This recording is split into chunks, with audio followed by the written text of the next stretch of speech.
Hello friends, welcome back to study कर। मैं हूं आपका दोस्त प्रभाकर।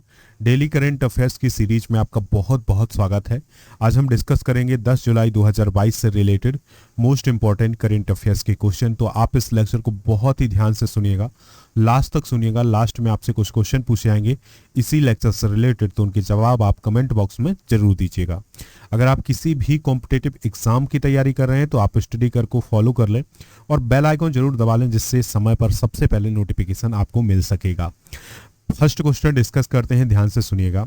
भारत ने किस देश के पूर्व प्राइम मिनिस्टर की हत्या की वजह से 9 जुलाई को राष्ट्रीय शोक घोषित किया है और झंडा को झुकाया है? तो आंसर होगा जापान। तो जापान के जो पूर्व प्राइम मिनिस्टर हैं जिनका नाम है शिंजो आबे, तो उनकी 8 जुलाई को हत्या कर दी गई। जब वो चुनावी भाषण दे रहे थे तो उसी दौरान एक हमलावर ने उनकी गोली मारकर हत्या कर दी। ठीक है दोस्तों, इलाज के दौरान उनकी मृत्यु हो गई थी। तो भारत के जो प्राइम मिनिस्टर हैं नरेंद्र मोदी, तो उन्होंने शिंजो आबे के सम्मान में 9 जुलाई को राष्ट्रीय शोक घोषित किया है और इस दिन जो तिरंगा है उसको आधा झुकाया भी गया है। ठीक है, कब झुकाया गया है? 9 जुलाई को।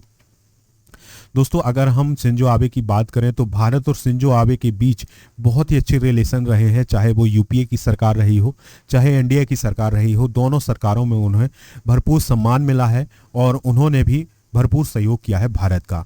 तो दोस्तों, इसी क्रम में भारत का दूसरा सर्वोच्च नागरिक सम्मान 2021 में शिंजो आबे को दिया गया था और दूसरा सर्वोच्च नागरिक सम्मान है भारत का पद्म विभूषण।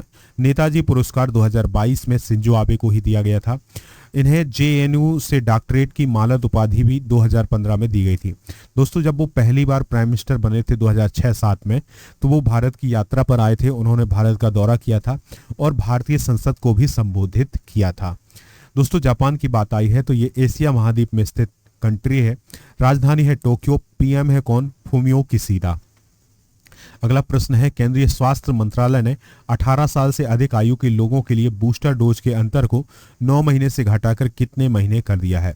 आंसर होगा 6 महीने। देखिए दोस्तों, ध्यान से सुनते जाइएगा, आप इस क्वेश्चन को समझ जाएंगे।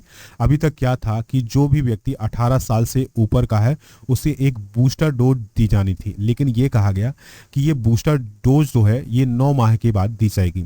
लेकिन अब ये कहा गया है कि अगर कोई व्यक्ति है जिसे दोनों डोज लग गए हैं और 18 साल से अधिक का है तो उसे बूस्टर डोज 6 माह के अंतराल में दी जा सकती है। अब 9 माह घटा करके 6 माह कर दिया है। ठीक है, ये जानकारी किसने दी है? केंद्रीय स्वास्थ्य सचिव राजेश भूषण ने। तो याद रखिएगा, भारत के जो केंद्रीय स्वास्थ्य सचिव हैं राजेश भूषण, तो उन्होंने ये जानकारी दी है। सरकार ने यह भी कहा है कि जो सरकारी टीकाकरण केंद्र हैं उस पर दूसरी खुराक देने की तिथि से 6 महीने पूरे होने के बाद 60 साल से अधिक आयु के स्वास्थ्य कर्मियों और फ्रंट लाइन वर्कर्स के लिए प्रीकॉशन डोज दी जाएगी। अगला प्रश्न है, मुख्तार अब्बास नकवी ने किस मंत्री पद से इस्तीफा दिया है? तो दोस्तों, अभी हाल ही में जो मुख्तार अब्बास नकवी हैं उन्होंने केंद्रीय अल्पसंख्यक कार्य मंत्री के पद से इस्तीफा दे दिया है। दोस्तों, इसके बाद जो ये प्रभार है इस मंत्रालय का, ये स्मृति ईरानी को दिया गया है। दोस्तों, एक और मंत्री हैं जिन्होंने अभी हाल ही में इस्तीफा दिया है मुख्तार अब्बास नकवी के साथ, वो हैं आरसीपी सिंह। तो आरसीपी सिंह की जो पार्टी है जनता दल यूनाइटेड, उन्होंने उन्हें राज्यसभा नहीं भेजा, पार्टी ने राज्यसभा नहीं भेजा। तो अब वो वर्तमान में किसी भी सदन के सदस्य नहीं है, इसलिए वो मंत्री पद पर नहीं रह सकते थे। तो इसके बाद उन्होंने इस पद से इस्तीफा दे दिया है। तो दोस्तों, जो इस्पात मंत्रालय है उसका प्रभार किसे दिया गया है? तो ये दिया गया है नागरिक उड्डयन मंत्री ज्योतिरादित्य सिंधिया को। ठीक है, चलिए फ्रेंड्स, अब हम बात करते हैं मुख्तार अब्बास नकवी की। तो दोस्तों, मुख्तार अब्बास नकवी को इस बार बीजेपी ने राज्यसभा नहीं भेजा है। ऐसा कहा जा रहा है कि आने वाले समय में जो बीजेपी है वो मुख्तार अब्बास नकवी को कोई बड़ी जिम्मेदारी देने वाली है। ठीक है, अब आने वाले समय में कौन सी जिम्मेदारी होगी इसको देखा जाएगा। फिलहाल तो उन्होंने इस्तीफा दे दिया है। नकवी जो है वो 2010 से 2016 तक उत्तर प्रदेश से राज्यसभा के सदस्य रहे। 2016 में उन्हें झारखंड से राज्यसभा भेजा गया था। पहली बार 1998 में लोकसभा का चुनाव जीते और अटल बिहारी वाजपेयी सरकार में सूचना और प्रसारण मंत्रालय में राज्य मंत्री बनाए गए थे। ठीक है दोस्तों, चलिए अगला प्रश्न देखते हैं, ध्यान से सुनिएगा। किस देश ने तमिलनाडु के कुडनकुलम परमाणु ऊर्जा संयंत्र के लिए तकनीकी की आपूर्ति के लिए समझौते पर हस्ताक्षर किए हैं? तो दोस्तों जो कुडनकुलम परमाणु ऊर्जा संयंत्र है ये इंडिया और रसिया के सहयोग से बनाया जा रहा है, ठीक है। तो रसिया ने जो टेक्नोलॉजी है ये इंडिया को दी है, यानी उसने ये कहा है कि जो कुडनकुलम परमाणु ऊर्जा संयंत्र है इसमें जो टेक्नोलॉजी लगेगी उसको रसिया देगा, ठीक है, सहयोग भारत करेगा, ठीक है। तो जो कुडनकुलम परमाणु ऊर्जा संयंत्र है इसका 6वां रिएक्टर बनाया जा रहा है जिसमें जो रूस है वो सहयोग कर रहा है। 6 दिसंबर 2021 को प्राइम मिनिस्टर नरेंद्र मोदी और रूस के राष्ट्रपति व्लादिमीर पुतिन के बीच वार्षिक शिखर सम्मेलन के बाद इसकी शुरुआत की गई थी। चलिए फ्रेंड्स, अब हम देखते हैं परमाणु ऊर्जा संयंत्र जो कि इंडिया में स्थित है। तारापुर कहाँ है? महाराष्ट्र में है। रावत भाटा कहाँ है? राजस्थान में। कुडनकुलम तमिलनाडु में है। काकरापुर कहाँ है? गुजरात में है। कैगा कहाँ है? कर्नाटक में। नारोरा कहाँ है? उत्तर प्रदेश में। और कलपक्कम कहाँ है? तमिलनाडु में। तो दोस्तों ये है भारत के परमाणु ऊर्जा संयंत्र, तो आप इनको नोट जरूर करिएगा।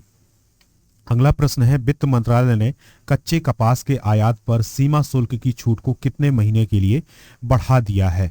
तो दोस्तों आंसर होगा इसका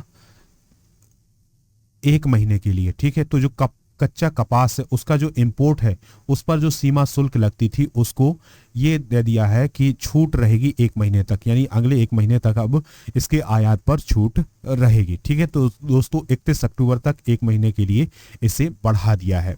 मंत्रालय ने 14 अप्रैल को घरेलू बाजार में कपास की कीमतों को नियंत्रित करने के लिए इसके आयात पर 30 सितंबर 2022 तक आयात शुल्क और कृषि अवसंरचना विकास उपकर में छूट दे दी है। अगला प्रश्न है, किस देश के अधिकारियों ने बरोआ माइट नामक संभावित विनाशकारी परजीवी प्लेग को रोकने के लिए पिछले 2 हफ्तों से लाखों मधुमक्खियों को मार डाला है? देखिए दोस्तों, जो ऑस्ट्रेलिया है, ऑस्ट्रेलिया में हुआ क्या है कि एक बरोआ माइट है, ये क्या काम करता है कि जो मधुमक्खी हैं उनको बीमार करता है और उनमें विकृति पैदा करता है। तो हुआ क्या है कि जो ऑस्ट्रेलिया की गवर्नमेंट है वो लाखों मधुमक्खियों को मार चुका है, क्योंकि उन मधुमक्खियों के कारण जो अन्य मधुमक्खियां हैं वो इफेक्टेड हो रही हैं। तो जो बरुआ माइट है ये लगातार बढ़ रहा है, तो इसको रोकने के लिए ही अधिकारियों ने मधुमक्खियों को मारा है, ठीक है। तो ऑस्ट्रेलियाई अधिकारियों ने बरुआ माइट नामक संभावित विनाशकारी परजीवी प्लेग को रोकने के प्रयास में पिछले 2 हफ्तों में लाखों मधुमक्खियों को मार डाला है। मधुमक्खियों को मारने का निर्णय बादाम, मैकाडामिया नट्स और ब्लूबेरी सहित कई फसलों के विकास पर प्रतिकूल प्रभाव डाल सकता है, यानी बादाम का और मैकाडामिया नट्स का और ब्लूबेरी का जो उत्पादन है वो इससे प्रभावित हो सकता है, ठीक है। मधुमक्खियां सबसे महत्वपूर्ण परागकरों में से एक हैं जो खाद्य और खाद्य सुरक्षा, टिकाऊ कृषि और जैव विविधता सुनिश्चित करती हैं। अगला प्रश्न है, ध्यान से सुनिएगा। हाल ही में किस केंद्रीय मंत्री ने डिजिटल माध्यम से श्रीनगर में स्वामी रामानुजाचार्य की प्रतिमा यानी स्टैचू ऑफ पीस का अनावरण किया है? ठीक है, तो दोस्तों स्टैचू ऑफ पीस है वो कहाँ पर बनाया गया है? जम्मू कश्मीर में। तो याद रखिएगा इसका उद्घाटन किसने किया है? इसका उद्घाटन किया है अमित शाह ने। तो गृह मंत्री अमित शाह ने डिजिटल माध्यम से श्रीनगर में स्वामी रामानुजाचार्य की जो प्रतिमा है उसको क्या कहा गया है? Statue of peace. तो उसका अनावरण किया है। स्वामी रामानुजाचार्य वैदिक दार्शनिक और समाज सुधारक थे। उन्होंने पूरे भारत की यात्रा की और समानता और सामाजिक न्याय के सिद्धांतों पर बल दिया था। उनकी शिक्षाओं ने भक्ति आंदोलन के संतों को प्रेरित किया और उन्हीं के शिष्य रामानंद ने भक्ति आंदोलन की शुरुआत की थी। तो ये सभी पॉइंट जो है वो नोट कर लीजिएगा। अगला प्रश्न है, किस देश में सरकार ने देश में भीषण सूखे को देखते हुए पो नदी के आसपास के 5 उत्तरी क्षेत्रों में आपातकाल की घोषणा की है? तो दोस्तों पो नदी किस देश में है? तो ये पो नदी जो है वो इटली में है।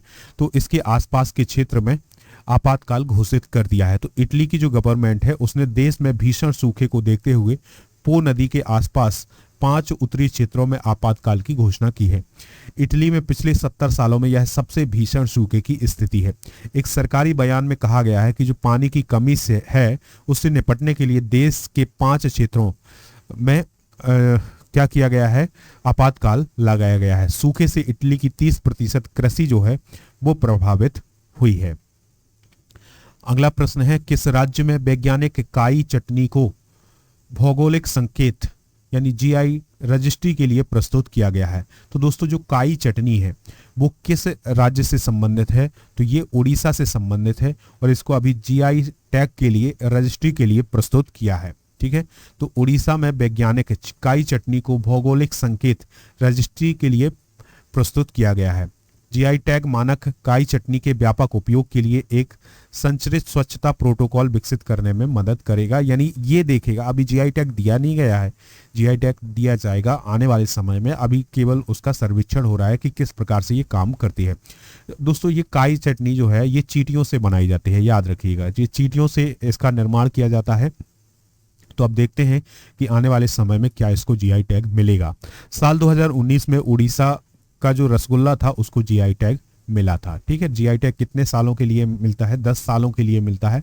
और जीआई टैग से ये पता चलता है कि कोई भी उत्पाद किसी विशेष क्षेत्र में पाया जाता है। तो ये सभी पॉइंट जो है वो नोट कर लेंगे। दोस्तों अब आपको कुछ प्रश्नों के जवाब देने हैं।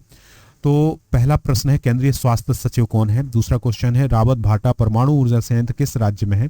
तीसरा क्वेश्चन है बरुआ माइट किस देश में फैला हुआ है? तो इन तीनों प्रश्नों के आंसर आप कमेंट बॉक्स में जरूर दीजिएगा, हमें इंतजार रहेगा आपके आंसर का।